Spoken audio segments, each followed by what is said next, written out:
We do have lots of time here to do the Q&A and that kind of deal, almost over 2 hours, really. So we have lots of time. But I'm going to kill some of that time, or not kill it, but actually spend some of that time doing an important discussion about the Passover Shabbat controversy.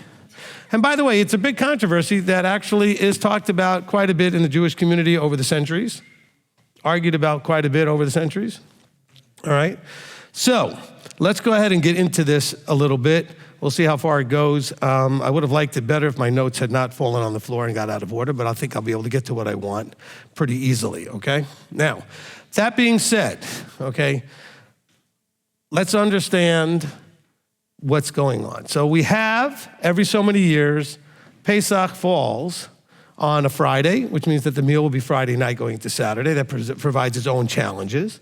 And then sometimes, like this year, it falls on a Saturday night, which provides more challenges, okay? And so let's talk about the issue and how people have handled it over the centuries and how we should handle it and all that kind of stuff. So first of all, I'm going to be reading to you out of the scriptures, which you would expect. But the scriptures gives a very limited amount of information. In other words, it doesn't say what to do if these other things pop up. So what we're dealing with is, what do you do when there's two things that pop up that need to be done that don't necessarily align with each other perfectly, but they're things he said to do? Now, I'm also going to be reading to you possibly out of the Mishnah. Okay, that's the Jewish book of law, or the oral tradition as they would understand it, the law. And I'm also going to read you out of the Talmud. Rabbi, what are you doing? I want to show you where some of the thoughts that we have come from and the people that have had to deal with this the longest, okay? And by the way, when I read it, that doesn't mean I agree with what they said or don't agree with what they said. I'm just going to show you what they said, all right? So for those of you who claim or know people that claim that they've read the Talmud, okay, I want to show you something. See this? This giant book? And all you Orthodox people, don't have a meltdown that I have yellow sticky papers here, okay? All right, see this book? This is not the Talmud. This is volume 10 of 72 books, okay? Just volume 10. So when somebody said they read the Talmud, what little piece did they read, okay? This volume 10 is called Pesachim, so guess what it deals with? Pesach, all right? This whole book is just dealing with Pesach, and I don't know if I can kind of turn to a page you kind of see, all right? Get the camera zoomed in on this page here, all right? Let me get that zoomed in a little bit. There you go. All right, that's good enough. All right, so when someone says, oh, I've read the Talmud, really? Do you know what this middle section is? Do you know what these outside sections are? Do you know what this other out here section is? Do you know that some of it's in Aramaic, some of it's in Hebrew? I mean, I know you can read this part in the English. But if you don't understand, so people say, oh, I've read the Talmud. Really? This? Did you even know what you're looking at? Okay, did you know what they're talking about? When they're quoting things like the Mishnah or they're quoting other things, do you even understand? A lot of the stuff in English and in Hebrew is still Hebrew. In other words, words that are being used. And I'm going to read some of those words and I will define them for you. Okay? But for people to say, oh, I read this. Well, no, you didn't. You maybe read somebody's quote of it or you read somebody's opinion about it. And they may not have read any of it either. A lot of people like to say what they heard, what someone else heard, and it's just, there's no real context that's actually there, right? There's only a lot of pretext going on. All right, so let's understand what's happening. So on Saturday, April the 12th, I think was announced, right? April 12th, right? That Saturday night is the Passover. That Saturday actually is the Passover, performing of the Passover. If we lived when there was a temple, we'd perform the Passover. So the first argument that they had is whether or not it's okay to perform the Passover, slaughtering of the animal on Shabbat. That was actually the very first problem. And it's a good question because you would think, well, no, you wouldn't do that at Shabbat. Well, you know, there's let's just read right from, let's see where I started. This is 65b. All right, so chapter 6. The Mishnah deals, okay, what's the Mishnah? Let me go to my definition sheet, okay? The Mishnah is the study by repetition. It's the first written collection of Jewish oral traditions. That is known as the Oral Torah. It is also first work of rabbinic literature with the oldest surviving material dating to the 6th or 7th century, BC. The Mishnah was redacted by Judah Hanasi, probably at the Bet Shirim, between the endings of the 2nd century and the beginning of the 3rd, in a time when the persecution of Jews and the passage of time raised the possibility that the details of the oral traditions of the Pharisees from the Second Temple period would be forgotten. All right, so the Mishnah. So the Mishnah deals with a case in which Erev Pesach means the night that you have the meal, That's Erev Pesach. Falls on Shabbat. So Erev Pesach is the stuff that leads into, they're calling the first day of unleavened bread Pesach. So Erev Pesach is the day before, the 14th. Everything that you do on the 14th is Erev Pesach. By the way, we got to be careful how we use the word Erev. Normally we think of Erev as night. In the Mishnah, in the Talmud, in these other places, sometimes it means night, but sometimes they're talking about the afternoon. Because it's on Erev or the day before, The Mishnah begins by delineating those parts of the Pesach offering service that, although they normally constitute violations of Sabbath, may nonetheless be performed on that day. Let's bear in mind, there's violations of Sabbath according to Torah and violations of Sabbath according to the rabbinic. They're not the same. Well, one includes the other for the most part, but they're not the same. Now, how did we end up with all this mess? Oh, by the way, I should say also, when you read this, it's not just a list of this is what you do, this is what you don't do. It's a lot of arguing. When I say a lot of arguing, like it's 90% of it. As a matter of fact, sometimes, most of the time, they don't even come to a conclusion. You just get to hear the arguments. Rabbi so-and-so said this, and Rabbi so-and-so said that. And this one agreed with this guy, but this guy didn't agree with this thing you said, and this is why, and they give their reasons. It's basically a lot of legal arguing by very learned legal scholars at the time. That doesn't make them right, by the way, because there's an awful lot of stuff in here I would not agree with, and neither would you. There's a lot of stuff in here that I would agree with, and so would you. So that doesn't make it authoritative perfectly in itself. It was written at a time when the questions came up that needed Deuteronomy 17 decisions. So the Sanhedrin made a lot of these decisions. Deuteronomy 17 decisions, right? When there's a situation that you don't know what to do. Where is the verse that says, well, if Passover falls on Shabbat in the scriptures, anywhere? Doesn't exist. Which means somebody has to come up with an answer. Now the question is, do you need to come up with the answer, or does an authority need to come up with the answer, or how would that work? So how would you deal with these things?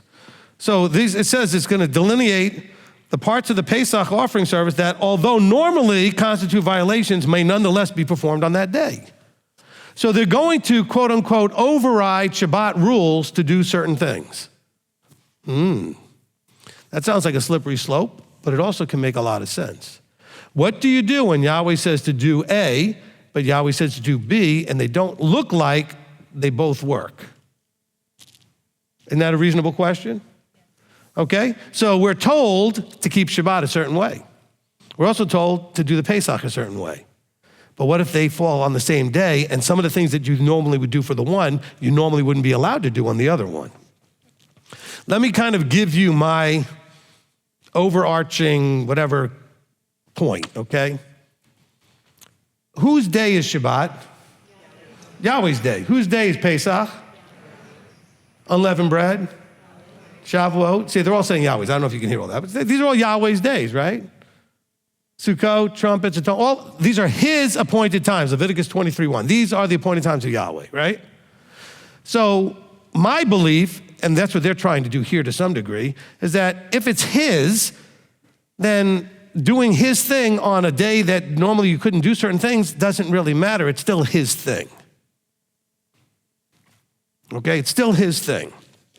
Where's my scriptures? I'm going to read you. We're going to sidetrack here for a second because I'm going to go through this in whatever order my brain picks it up. How's that? So let me just see which page had the list of the verses for me. I think, here, I know where it is anyway. Let's see, Joshua 6, all right? All right, so in the beginning of it, right? Jericho was shut up tight, verse 1, because of the presence of the sons of Israel, none going out and none coming in. And Yahweh said to Yehoshua, see, I have given Jericho and its sovereign, mighty brave men into your hand. And you shall go around the city, all the men of the battle, going around the city once, do this for 6 days.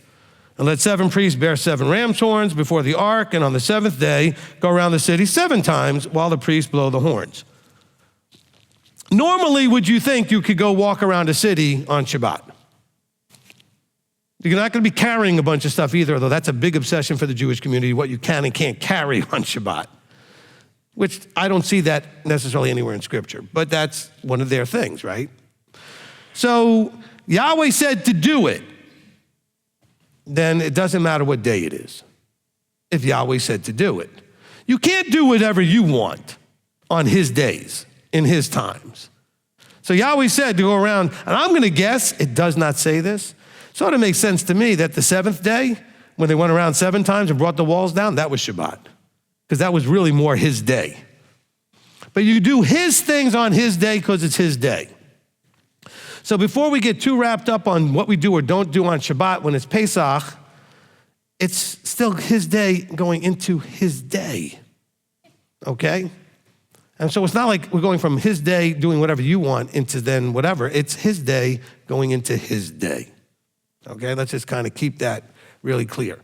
All right, now you want to take it, by the way, if you're going to take it the Jewish way, and by the way, the Jewish way is going to allow for a lot of things that you might not realize.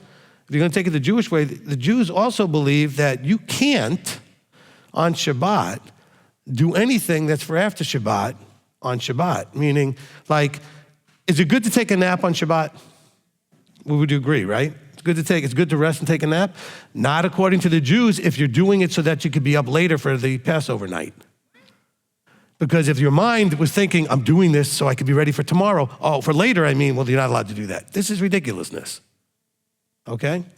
It's wisdom that if you're doing Yahweh's things and it's allowable to take a rest so that you can do Yahweh's things, that you should be able to do Yahweh's things.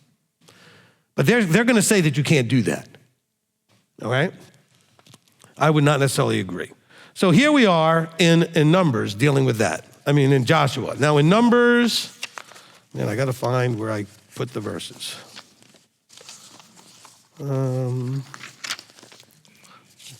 Okay, when you're trying to do something, the last thing you want to have happen is all your papers fall down.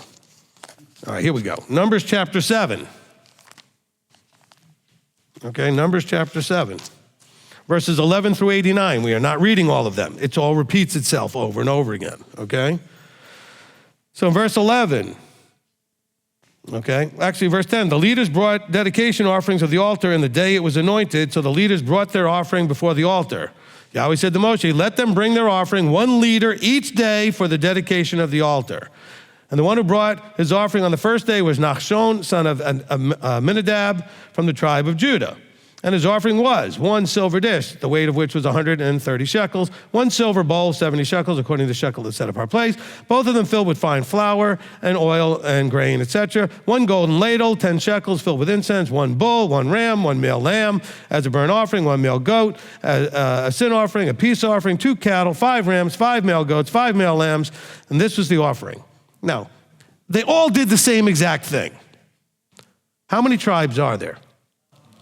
So 1 leader per tribe per day. How many days? 12. Was any one of those days Shabbat? Really? Maybe 2. Depends on what day they started. Now, normally, would you think you could bring all of this on Shabbat? No. I mean, that's a lot of work to lug and drag all that stuff because you don't do on Shabbat what you could do another day, right? Isn't that right? If you could do, I mean, obviously if they could bring this off for a different day, because they brought 12 days, not every day was Shabbat. But it didn't say, do it for however many days, skip Shabbat, and then keep going. It was 1 a day for 12 days. So why was it okay to do? Because Yahweh said to. Do you know they went to war sometimes on Shabbat? You know, they did all kinds of things on Shabbat, but they're always at the behest or instruction of Yahweh. Why? Because before we get all bent out of shape, and I'm not mocking anybody's emotions, I'm not mocking anybody's feelings, let's stop making this like our way of seeing it. It's his day. It's his day. All right? Now, some of you will say, well, Rabbi, you told us to be maximalists. Yes, I'm trying to maximize both. He said to keep Shabbat. I want to maximize that. He said to keep Pesach. I want to maximize that. Some of you said, well, Rabbi, you said that Shabbat trumps everything. Yes, in terms of you, not in terms of him. You can't do what you want on Shabbat. Shabbat trumps everything. What I meant it by was because one year, and this happens often enough, a holy day falls on Shabbat. Not Pesach, but a holy day, regular holy. It's what in the scriptures, in the Talmud when we read, it's called a Yom Tov, which means a good day, a high day. Yom Tov, right? Yom is day, Tov is good, all right? And so people will say, well, it says you can cook on a holy day, on a Yom Tov. And they agree, by the way, that you can cook on a Yom Tov. Now, having said that, though, but it's Shabbat. You can't cook on Shabbat. So what do you do? Well, you don't cook if you don't need to. You don't need to cook on Shabbat. But then what do we do when there's something like Pesach, which has certain things required of it? And we'll get into more detail about it, but then we have a different problem because Yahweh has now said you need to do certain things. And so you can do Yahweh things on any day that Yahweh says to do it. Doesn't matter if it's Wednesday, Thursday, Friday, Saturday, or any other day. That's my argument, okay? That's the case I'm making. Because when you look at this, we have the offerings here.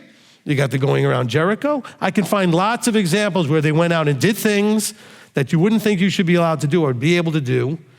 Okay, holy days are supposed to be treated like Sabbaths, right? No working and that kind of thing. They left Egypt. I mean, you can't talk about more of a labor and work on a holy day, essentially. Because the Passover was eaten, girded loins, staff in hand, sandals on your feet, ready to go. And they left that morning.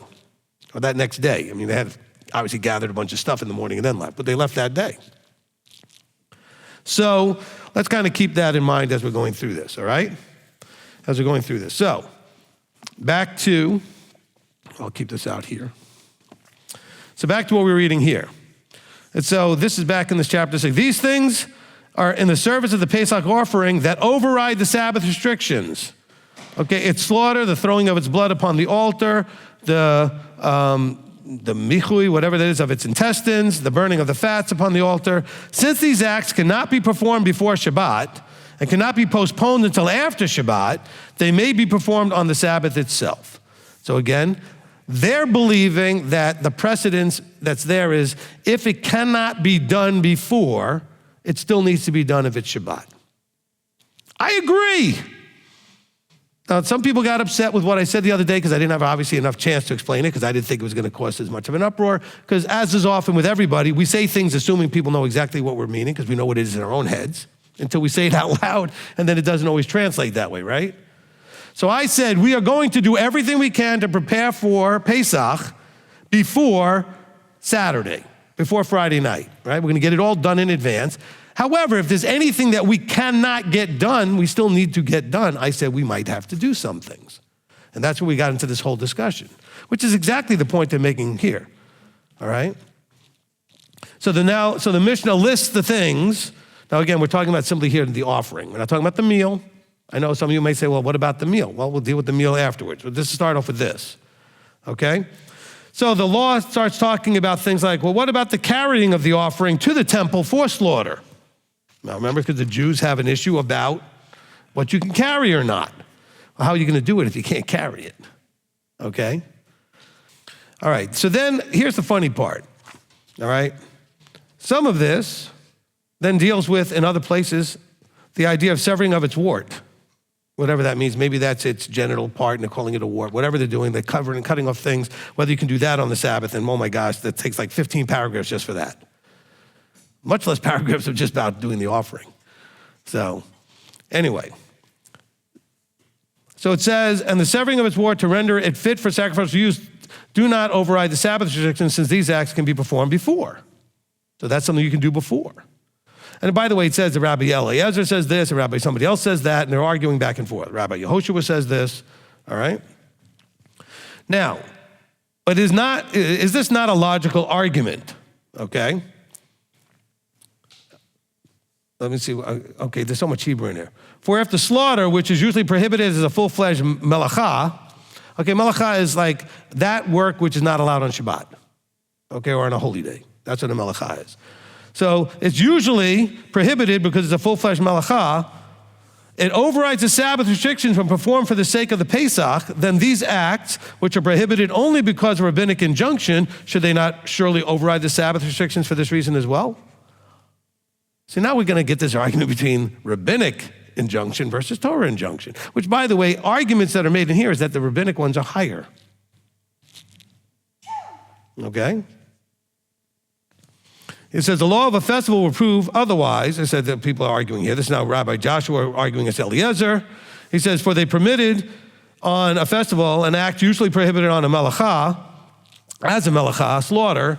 He said, but yet prohibited on it an act forbidden only because of rabbinic injunction. He says, carrying from the outside the tachum, since it can be performed before the arrival of the festival, clearly a permit to override biblical law does not necessarily imply a permit to override rabbinic law. See, now he's making the point, oh, you can override biblical law but not rabbinic law. This is the kind of stuff that you guys are some of you are gonna be like running in that little piece of it, claim that you're going according to the Jewish side. So which part of the Jewish side are you taking? Because they're not even agreeing here. Okay, there's almost nothing in any of these 72 books that they agree on. That's kind of why it's in the books. It's the stuff they don't agree on, the stuff they're arguing about. So I want you to understand that as I have to make these choices, so did they, and it was not universally agreed upon what each one thought should be done. Okay? Okay, so Rabbi Akiva jumps in, and he's dealing with the same thing, with the whole slaughtering and doing it on the Shabbat. This is, again, talking about the Pesach. Everything in here is about Pesach. And he says to Akiva, you have uprooted that which is written in the Torah regarding the Pesach offering. The verse states, in its appointed time, from which we learn that whether the 14th falls during the week or on the Sabbath, the Pesach is always brought. Clearly, then, the verse permits slaughter of the Pesach offering on Sabbath. How can you suggest that the scriptural teaching be negated on the basis of a logical argument? See, they're arguing back and forth. So we have these things called the appointed times, which means you cannot move them. Now, you can move a rabbinic or a tradition. So if you were to go look at YouTube from 3 years ago, you'll just look it up, it'll pull up all these videos from 3 years ago when all these Orthodox are giving you their understanding from the Chabad version or this version or that version of how to deal with Pesach being on Shabbat. Almost all of their discussion is about things that have nothing to do with what you would want to know about. Things like, well, what do you do with the fast of the firstborn? They actually agree that probably what Yeshua was doing was the fast of the firstborn meal before the fasting, the night before Passover. Like the day before. Because the firstborn fast is a big tradition. It's a tradition, it's not anywhere in Scripture, okay? But it's a tradition.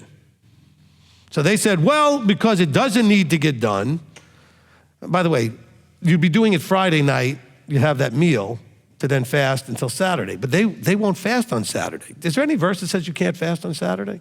No. But they won't because it says, well, Sabbath's supposed to be a delight. How can you delight when you're fasting? Actually, I feel better sometimes when I'm fasting, okay? I just, anybody have that experience, okay? But that's their rabbinic decision. So they would then move that fast to Thursday instead of Friday, because if you do it Friday, Passover is Saturday night, you have a day of fasting, now that's all Shabbat. You're fasting the whole Shabbat. So they would move things around for that. And then most of the rest of your argument is what you do with the chametz, which is the leaven. How do you get the leaven out of your house? I'm worried about, well, but you're supposed to have 2 loaves of bread, to celebrate Shabbat. That's nowhere in Scripture either. That's, again, more rabbinics, okay? You don't have to have 2 loaves of bread to do Friday night. But they believe you do. So now they're trying to figure out, how do I have 2 loaves of bread when I have to get the leaven out of my house and Pesach is coming right there at the end of Shabbat? It's a problem. Okay? It's a problem. It's only going to go like wherever my brain goes. By the way, so we have calendar issues that kind of deal with this. So some people will tell me they don't like Hillel. If you're one of them, don't raise your hand, but if you're one of them, you know what I'm talking about, who don't like the Hillel the second calendar. We're going to be talking about Hillel the first, as he's the one that gets involved in this quite a bit, back in Yeshua's day, basically. Hillel the second gave us a calendar that we use, and it has postponements. Postponements. What's a postponement? It says, under these conditions, we're not going to do things at the regular time. We're going to move a day around a little bit. You can't move around those appointed times? I'm not going to argue with you. I didn't say I love the Hillel calendar. But do you know there's no postponement for Shabbat and Passover falling on the same day? That's why they're arguing, by the way, in here about it, because there's no postponement for it. The postponements are only for one thing. You ready for this? So that you don't end up having to fast and have Shabbat back to back. Or have you, okay, so they don't want you to have Friday atonement into Saturday. Because how do you go from, I can't make food for Friday because Friday's fasting, so I'm not making food for Friday. They didn't have refrigerators, right? Can't make food for Friday and then have it also be for Saturday, but I'm not eating it Friday, so I'm having back to back. So they move trumpets around to avoid that. That's where your postponements come in. Just to avoid that. Some of you might say, well, wouldn't Yeshua have corrected them if they were doing it wrong back in that day? Oh, I did not print that page and bring it with me. Oh, man. It's in my bag. All right, doesn't matter. You can take my word for this. You can go look it up. Go look up when Pesach was in 31. And then you can find one of the lists was from 26 to 34, and not a single one of them was on a Saturday. Of course, we know Yeshua died on a Wednesday. All the rest of them were either on Fridays or Thursdays or this. They were not on Saturday. There wasn't a single one on a Saturday. There was one on a Friday, I think. Of course, Friday's not a problem because you do everything on Friday, and then you go into, it's already made. Everything's done. Because you have all day Friday to make it happen. So Yeshua didn't have an opportunity to correct him about anything because it didn't come up. He didn't correct him about the calendar either because the year he died, I remember there was two major groups of people arguing about the calendar when it came to Shavuot. You had the Sadducees and the Pharisees. One counted from the Sunday, right, during the unleavened bread. The other counted from the day after the first holy day. In Yeshua's day, guess what happened? Both are on the same calendar. So there was nothing to say.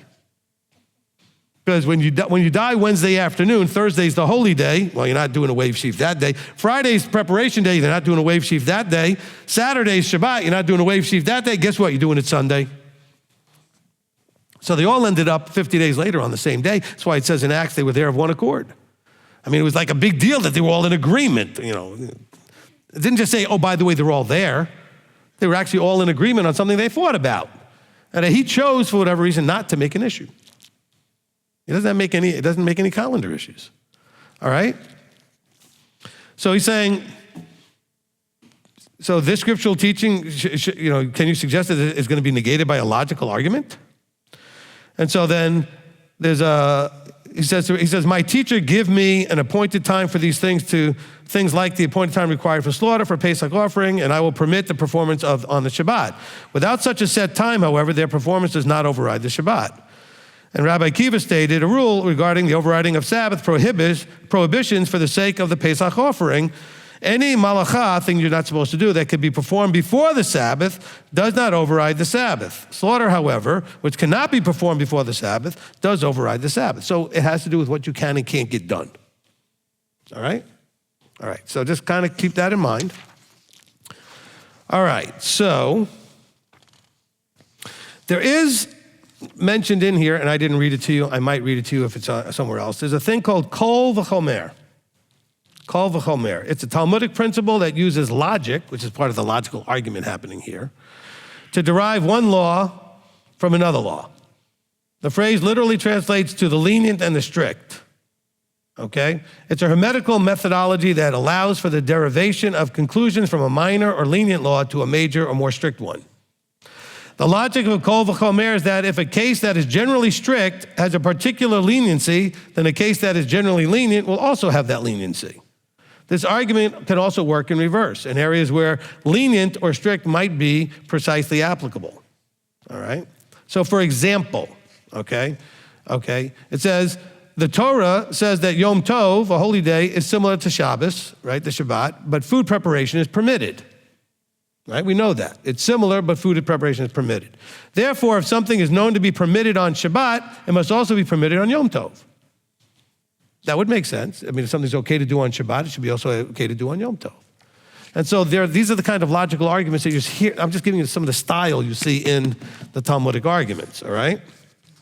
Now, all right, so Exodus 12, verse 6, it says, and you shall keep the lamb that you selected until the 14th day of the same month, and all the assembly of the congregation of Israel shall kill it between the evenings. And they shall take some of the blood, put it on the doorposts, and they shall eat the flesh on that night roasted in fire. So now we're going to get into this, when are you cooking it, when are you eating it thing, right? Because we already dealt with the slaughtering part, okay? You already dealt with the slaughtering part. Now, in Leviticus 23, all right, these are the appointed times of Yahweh, set apart gatherings, you proclaim at their appointed times. In the first month, on the 14th day of the month, between the evenings is the Passover to Yahweh. And on the 15th day of the month is the first festival of unleavened bread. 7 days you eat unleavened bread, all right? In Deuteronomy 16, it says, guard the month of Abib. That's verse 1. And perform the Passover to Yahweh, your Elohim. In the month of Aviv, Yahweh, your Elohim, brought you out of Mitzrayim by night. But at the place where Yahweh, your Elohim, chooses to make his name dwell, there you slaughter the Passover in the evening at the going down of the sun. At the appointed time you came out of Mitzrayim. You shall roast it. Okay, so I want to show you that the word evening and the timing and the words and the language don't match up exactly like you'd like it to. Well, first of all, it says, for in the month of Abib, your Elohim brought you out of Mitzrayim by night. They didn't leave at night, but it was by night. In other words, it started with the night, and they had the last plague, and then they woke up, and it says they left in Numbers 33, another place. They left in the day, the morrow after the Passover meal.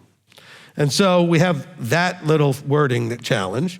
Then we also have the idea of, it says, that you slaughter the Passover in the evening at the going down of the sun. Every rabbinic says you slaughter around 3 o'clock. Unless it's on Friday, then you do it at 2 o'clock. It actually says it in here. I have it yellow tabbed in one of these yellow tabs, all right? Because Friday, so that you have more time to get ready for Sabbath, you would do it a little bit earlier if the Passover meal was going to be Friday night, okay? When did Yeshua die? 9th hour, 3 o'clock. Which is when they were slaughtering the lambs, which matches, by the way, what we see here. So sometimes these things match, all right? But yet the verse here says that you slaughter the Passover in the evening, okay? It's between the evenings, which is the afternoon. Again, language over time, we get all kinds of issues. So we have to look for consistency of application of what we actually know. We know when he died. We know that he died at the time they were slaughtering the lambs. Then we have other evidence from other places that actually match to give us at least a stronger argument. But you also got lots of things to say, other things, but you don't have the corroborating evidence. You have some of these verses that seem to, conflict in some ways. When you actually see what they were doing, they selected out the lamb, they had to bring it. You see in some of the other things like Kings and Chronicles, other places, they would have to bring these things to the temple during the day, in the afternoon. Okay? We see with this, Jeremiah has this thing where the king comes and all this kind of stuff. And so it's the afternoon, all right? And then they did what? They roasted it and ate it in the place where Yahweh chose. Okay. So it doesn't say anywhere that they waited till sundown to eat it or to cook it. And by the way, you can cook it and roast it because that's part of the requirement. Once you had it slaughtered, what do you think they did with it? They took it, first of all, they had an argument about carrying it to the temple. Then, by the way, there's more arguments about carrying it back to your house, okay? So then you would then cook it so that you can eat it. And they cooked it. I don't care how long you think it takes to cook one of these things, okay? We can argue all you want. I've seen, and others have seen, okay, if you have a hot enough fire, this, that, or whatever, maybe it doesn't take as long as whatever I might think. But you're still having to drag it back to your house and put it over the spit and everything else and get the fire going, all those kind of things. And so my argument has always been they ate the meal when it was ready to eat. Because it's not a problem to eat a meal scripturally. By the way, they argue in here. Let's say Friday you're cooking something and you place it in an oven to cook before sundown, but it's still cooking into sundown. They've got no problem with that, provided the fire is going already and it's already started and you're not starting it before sundown. I was shocked to read that because I wouldn't have thought that. Would you have thought that? But there's there's cases of arguing in here about that, okay? That you can lay something in the stove. I guess whatever they had with the stove was just like a brick thing with wood, right? A fire, that you could lay it in there before sundown, but still cook it after sundown, as long as you started cooking it. But it had to be substantially cooked to a certain degree with a certain crust around the bread or a certain, I don't know. Okay? And who's gonna be there measuring all that? Like, it should be how much cooked that it's okay to keep going after sundown. How many of you have ever panicked that you were cooking something, the sun was setting, and it wasn't gonna be ready? Okay? The rest of you just don't cook before Friday, on Friday. Because anybody that's ever cooked on Friday on any regular basis has run into that at least once. It's just not ready, and you're thinking, this was only supposed to take a half an hour. It's still not ready. I keep checking it. Ah! Okay? I've watched Rabbi Berkson do that a bunch of times. And she'll look at me like, I don't understand. It's been cooking all day, but it's still not ready. Sometimes that happens. Potatoes especially, for some reason. Anybody have that problem with potatoes? They just don't always cook quick, all right? So, but they would say, these guys, they would say that's not a problem. No problem, as long as you put it in before and it has whatever substantially cooked means. I mean, that's not the word they used, but the way they described it was that it was cooked up to already cooked to a point. So it's not like you literally just put it in the oven and the sun went down 2 seconds later, all right? But I wouldn't have thought that was okay. And I'm still not saying it's okay. They're saying it's okay, okay? Now, let's continue. All right, so let's deal with Hillel for a second. Hillel was a renowned sage and is mostly known for his interpretation of the Passover offering, which occurred when the 14th of Nisan fell on Shabbat. So he was famous for what he decided about this, right? This presented a unique challenge, as the Torah prohibits bringing individual offerings on Shabbat, which it doesn't. There are offerings done, but not individual ones. I mean, it does say you bring it, it's a corporate event. That was something I also read you out here. It's a community thing, right? So, then some of you are thinking, well, Passover is not supposed to be communal. They thought so. And scripture backs that up too. The community is going to bring the lamb and slaughter the lamb, okay? So, however, Hillel argued that the Passover offering was a communal obligation that superseded this prohibition. By highlighting the communal nature of the Passover offering, Hillel ensured that the sacred ritual could be performed even when it coincided with Shabbat. This innovative interpretation demonstrated his profound understanding of Jewish law and his commitment to preserving Jewish traditions. It's important to note that while Hillel's interpretation addressed the specific issue of the Passover offering on Shabbat, it didn't establish broader guidelines for observing both holy days simultaneously. The specific rules and customs for observing Passover on Shabbat vary among different Deuteronomy 17 deciders. It says vary among different Jewish communities and often determined by local rabbinic authorities. The other details other than just bringing the offering, okay? All right. Also if you look up, in the Wikipedia or the Jewish Encyclopedia, it says the animal was slain on the eve of Passover. That's it, it's at night. Well, no, wait, it also says on the afternoon of the 14th, after the Tamid offering sacrifice had been slaughtered, in other words, 3 o'clock in the afternoon, or in the case of the eve of Passover fell on Friday at 2 o'clock in the afternoon. But there they're using the word eve. So if you're gonna read me from the scripture, there's not agreement about reading that as night, okay? There just isn't. So we can argue. Maybe it means night, maybe it doesn't. I have belief that it doesn't in this case because I believe it also was done at 3 o'clock in the afternoon. So therefore, it can't mean that here. It may mean it in other places. Language is kind of quirky when people use it. Not everything means the same thing. It's context that makes it mean something different. Sometimes it means afternoon. So even if the eve of the Passover fell on Sabbath, eve of the Passover, so it's talking about the slaughtering. It's not talking about the meal at this point. It says, even if the eve of the Passover, Erev Pesach. It means that which comes before. Okay, so the Erev of a day is before it's the night that comes before there's a day. There was Erev, and then there was Boker, right? Now, it says, Even if the eve of Passover fell on Sabbath, the Passover lamb was killed in the manner described above. The blood was sprinkled on the altar, the entrails removed and cleansed, and the fat offered on the altar. These 4 ceremonies in the case of the Passover lamb were alone exempt from the prohibition against working on the Sabbath. This regulation that the Sabbath yielded the precedence to the Passover was not definitely defined until the time of Hillel, who established it as a law and was in return elevated to the title of Nasi. That would be the one who was in charge in the Sanhedrin, the president of the Sanhedrin, okay? This is the commentary on the Mishnah, okay? This is the discussion about what the Mishnah says. The Mishnah is, okay, so I already told you what the Mishnah is. So the Gemara is what you find in here. It's a collection of rabbinical commentaries and analyses of the Mishnah, a collection of Jewish law. It is a key part of the Talmud, which is the most widely studied rabbinic teaching. The Gemara is a primary source of Jewish religious law and expresses the classical rabbi's vision of Judaism, okay? So that all being said, this, hopefully you guys can see, is not black and white. To you, it might be, and that's fine. Okay, I'm not going to tell you you have to do whatever I say. Do whatever you need to do. You're walking out your own salvation in fear and trembling. You're also trying to do it in a community sense, so you'll have to figure out how to balance those things. See, you have the same problem. How do you balance what you believe and being a part of the community?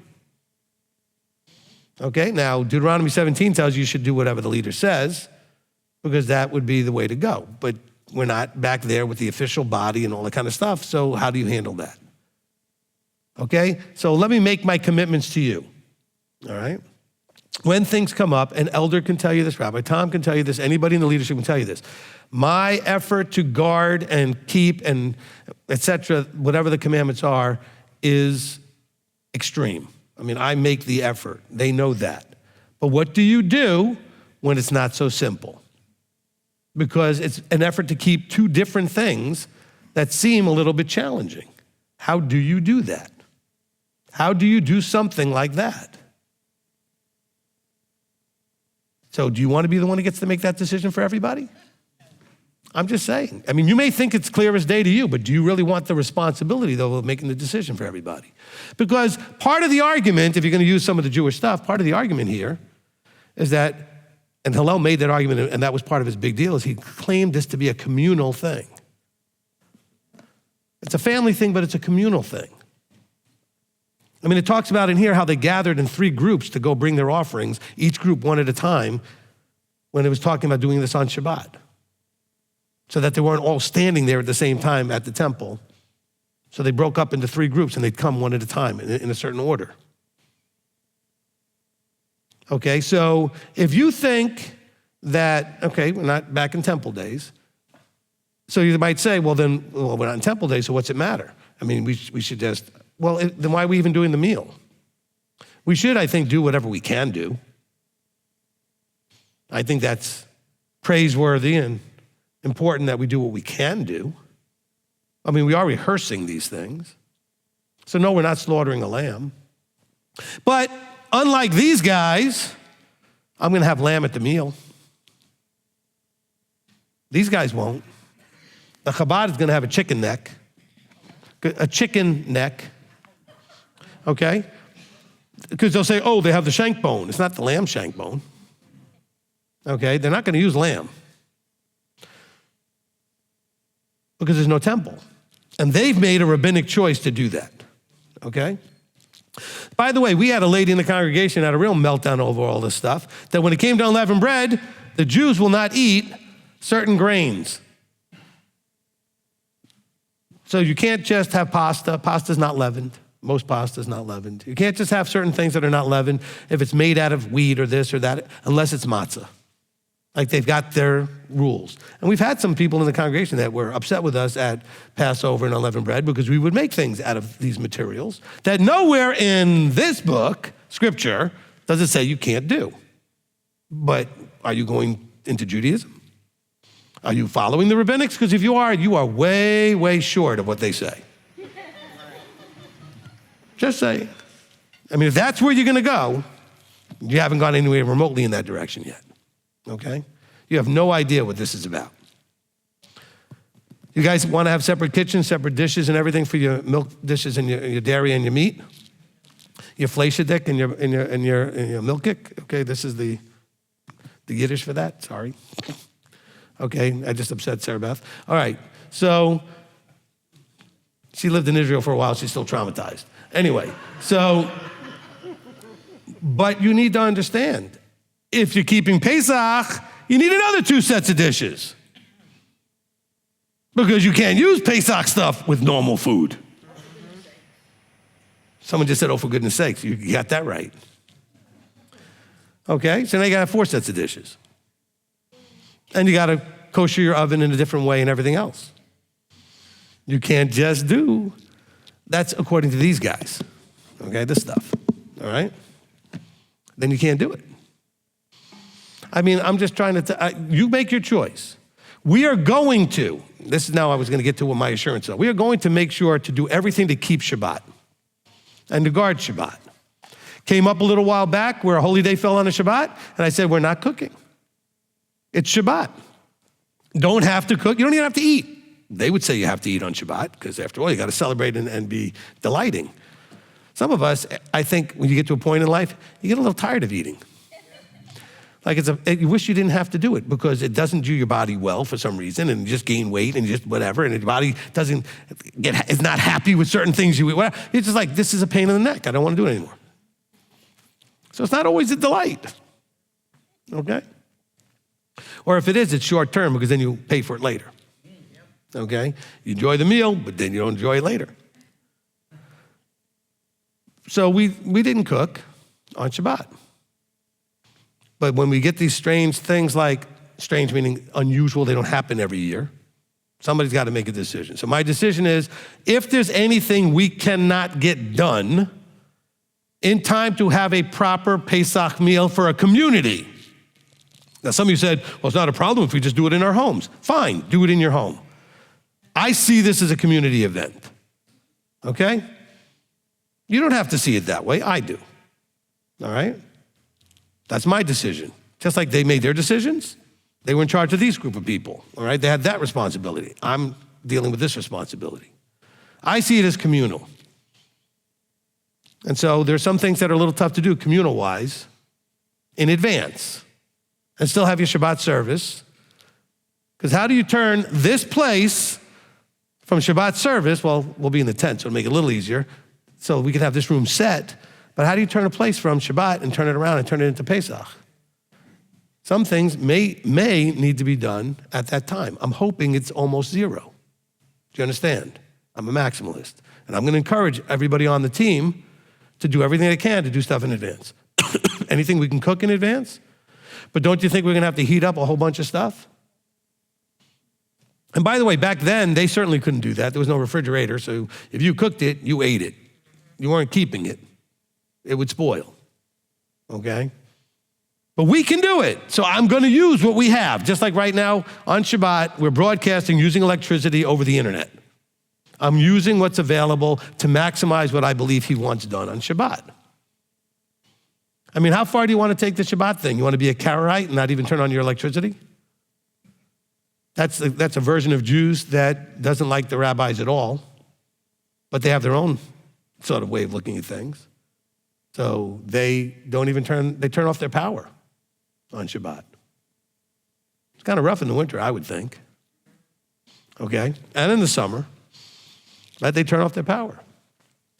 You have to decide for yourselves. I have to decide for this group, or at least those in the group that are looking for that kind of leadership, okay? So I am committed to guard the Shabbat. I'm also committed to keep the Passover meal. We can't do the other parts. We're not spreading any blood on doorposts. That was only done once. So if you guys are doing it anywhere in the world watching this, knock it off. That was a one-time thing. They never did it again.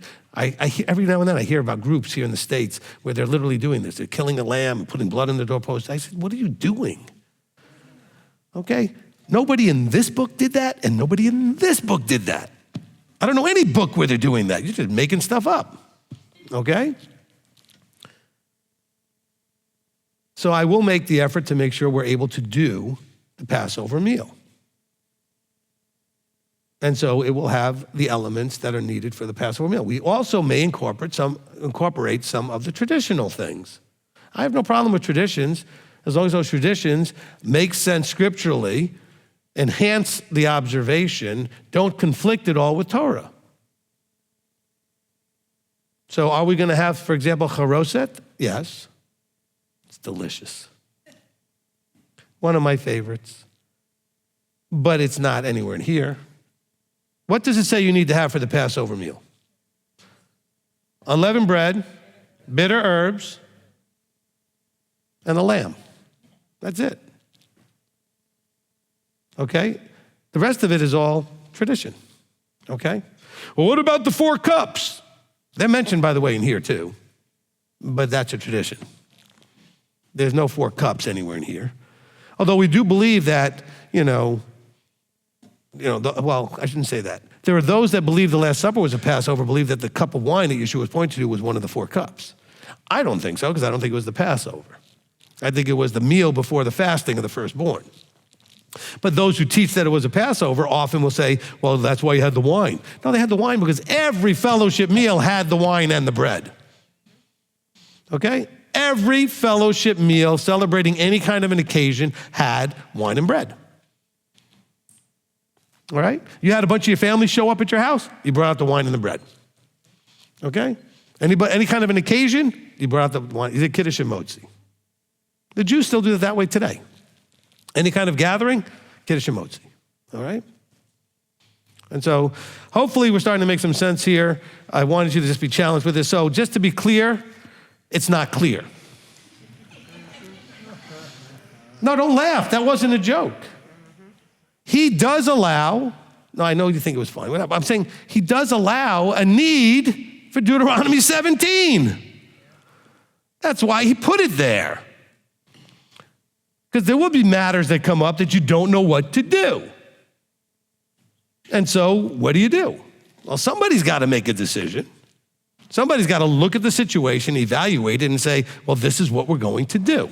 By the way, do you not see that in James' decision in Acts 15? That was basically a Deuteronomy 17 thing. Well, the Jewish side was saying they need to get circumcised before anything else. They can't even come to the synagogue till they're circumcised. These new people, the Gentiles coming in. And others were saying, that's ridiculous. I mean, why would they want to circumcise? They don't even know what they're coming to hear. I mean, that's kind of crazy. I agree. And James said, hold on, stop, time out. This is what we're going to do. He literally said, this is what we're going to do. And the arguing stopped. Why? Because he was the Nasi. Okay? It was his job to make the ruling. Did everybody like his ruling? Oh, I guarantee they did not. But the arguing stopped because they recognized his authority to make the ruling. And they recognized that Deuteronomy 17 is you're not supposed to argue with the ruling. But then you might say, well, we're not that body today. Because after all, everybody should have recognized and known that James was James. Okay, he was the one. Okay, fine. So maybe you don't feel that way about me. Then don't listen to what I say. Do what you want to do. That's fine. I will not judge you. I won't give you grief. I won't throw you out. But you need to ask yourself the question, why is it that you're holding so tight to your thing instead of allowing the leadership to lead? Because I think that part of getting this right, by this I mean everything we're doing, not just this Passover thing, is the vertical structure. He wants to see how you're going to follow his instructions that are also in there, like Deuteronomy 17. Here's a question. Now you might say, well, it wasn't a question for me, but it's a question. Enough that they wrote 3 chapters of it in here. Actually more than that, 65, 66, 67, 68. All of that's dealing with Shabbat basically in the Passover. Might go further than that, all right? And by chapters, I don't mean like a little, like one piece, like there's sections, the whole section of 66, well, 65B, then all the way to 66AB, and 67 all the way to 68AB. Probably goes further than that, but I stopped reading. Pages and pages of stuff because it wasn't so simple. So if you think you're so smart, I'm going to tell you something. I do not agree with everybody in this book, but I will tell you 100% these are smart people. And they're probably smarter than you. Smarter than me. These are scholars that this is all they did. That doesn't make them right. But let's understand this. It's obvious that these very smart people didn't agree. I think that should tell you something about this issue. Before you get too black and white and upset about it, They didn't agree with it. And don't think for a second that once this was ruled, that meant everybody went and did it. Okay? Because if they didn't agree, they might not have done it. It depends on whether or not they were going to also submit to authority. And that's always where the big problem comes in, isn't it? And you know, I say this all the time, and some of you don't want to understand it the right way. I'm just trying to prepare you for the authority. I don't really care if you don't listen to me. I mostly get frustrated when you don't listen to me, when you then come back with the same problem and I give you guidance and you ignore the guidance and you still have the problem and you come back in. That I mind, because you're wasting my time. I don't feel disrespected necessarily if I teach something and you go and do something different. I will have a problem if you're starting to teach everybody else in here to do something different. If you don't agree with this and you want to teach something different, go start your own thing and do it different. Let them come to you there. Don't cause division here, okay? But you are not going to be ostracized, mocked, given grief if you're just doing something different yourself. My wife will tell you, many years ago, we had lots of feasts with people keeping lots of different calendars. We weren't as cohesive as we are now in MTOI. And we let them come to the feast keeping different days. So when we were keeping the holy day, because they were doing either the crescent or the this, they didn't like Hillel, it was off by a day or two. So they kept it their day, but you know what else they did? Because they asked them to respectfully keep ours too. Come be with the community. So you come and be with us on our day, but if you gotta go buy your tent to be by yourself, keep your day. Do what you do. I allowed that, can you believe that? I'm the same person. You can do whatever you wanna do. I just don't want you spreading it to everybody else. Because mostly everybody else's are looking towards this leadership for guidance, for these tough decisions. Does that make any sense? Okay? So without going, if I really wanted to make a strong argument, I could read you every piece from the Mishnah and every piece from here where it goes into over and over again, things about appointed times, doing things in their appointed times. What about things that it says to do, but normally you can't do? Over and over again, it gets into those things.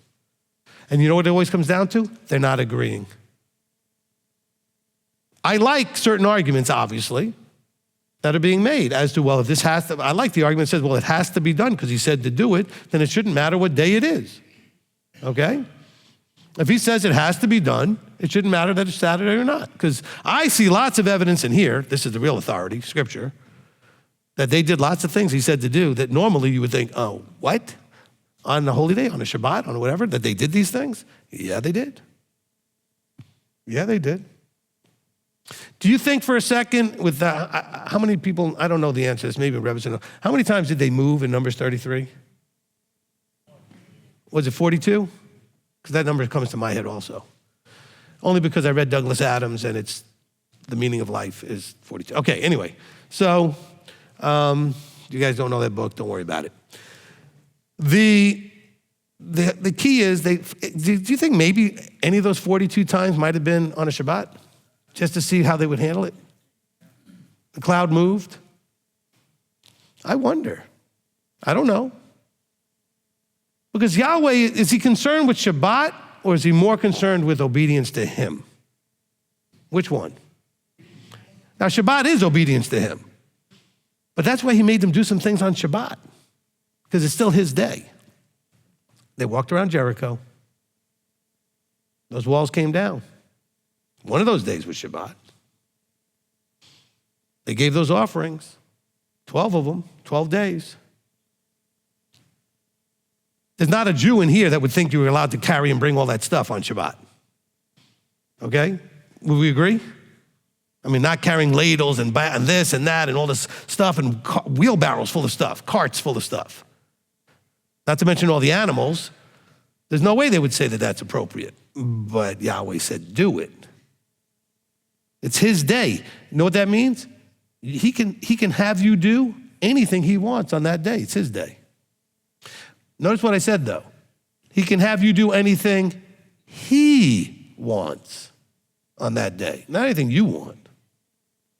So this isn't watering down anything or giving license. This is a real issue. The first words that we read in the beginning of this, let me go back to 0. I've kind of numbered these things, okay?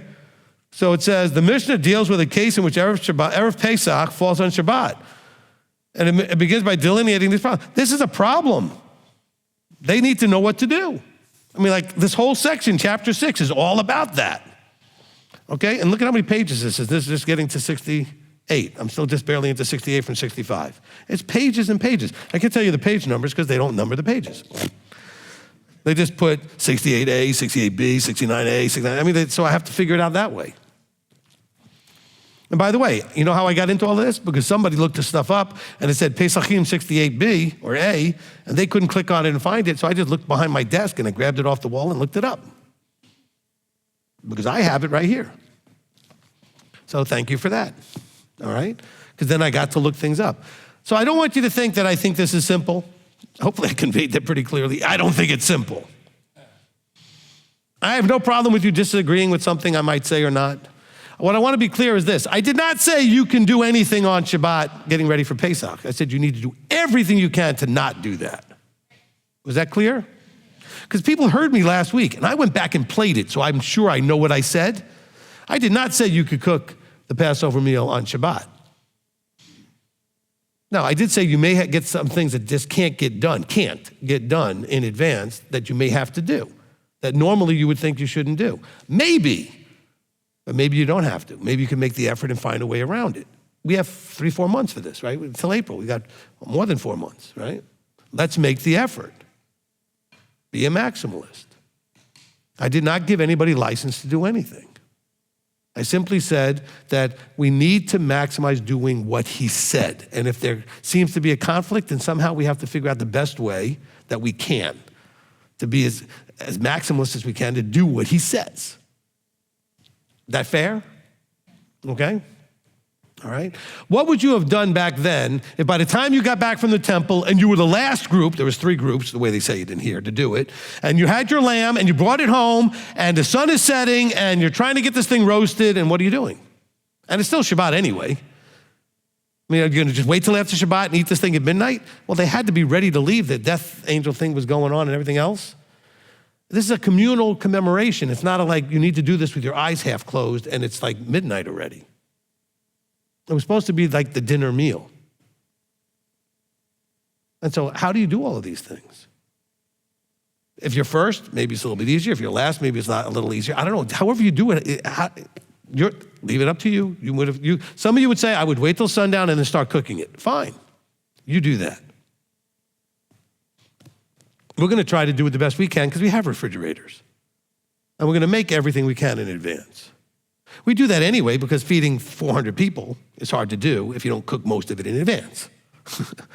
And that's how many people we'll have here for Passover, eating that meal.